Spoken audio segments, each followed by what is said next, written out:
she looks aggressive, and it's not coming off like, oh, if I was a man, I wouldn't feel like, oh, there's a woman I might want to explore a future with. It's more like, ooh, let me back up. So I think what's happening though is actually rather sad, because I think there are women who actually haven't been in a marital home, like their parents weren't married, their grandparents weren't married, their aunties are not married, nobody's married. So to them, marriage is like this fantasy. So that's why they're throwing out all these little things like, oh, I want to travel together, I want to wear the same outfits, I want to, because it's just not, they don't know what it is, but they have an idea or a fantasy of what it's about. And it still boils down to, what's in it for me? What can I get out of it? I want to get into it so I can take. And again, that is the exact opposite. Marriage is a service position. If you go in there with anything but a mindset of service, compromise, submission, it's going to smack you right in the face and wake you up. And then a few years later, you just want to get out because it's not that fantasy that you thought it was. Right. Agree. Once again, equally yoked. But Aisha, I have to ask you this because, now this second video spoke about, she didn't say financial. She said that she can handle that part.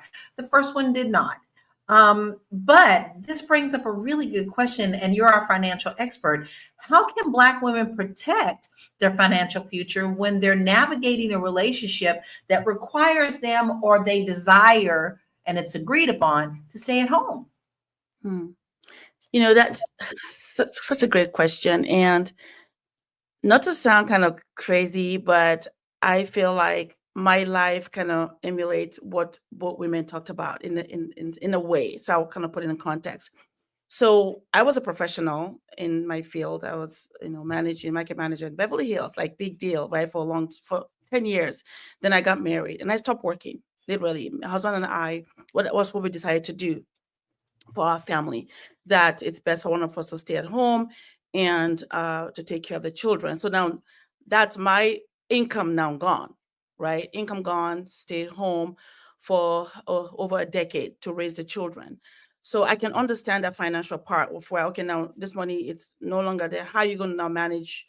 And also your identity as a professional, now you don't have that anymore, your mom, right? But again, now that I've been married for over 23 years now, I see the value of what I did, right? So I understand that. And then to stay home, to do the housework, and then to manage the finances. Well, how do I make sure that this is something that works for me?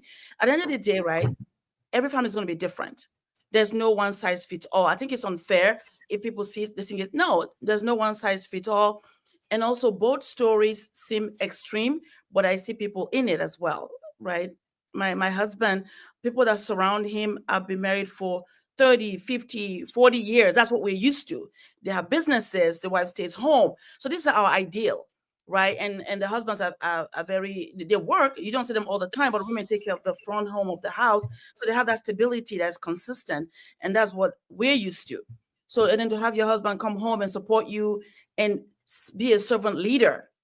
He's a servant leader, like you're a servant leader to the house. You keep the house clean. You make sure everything is done.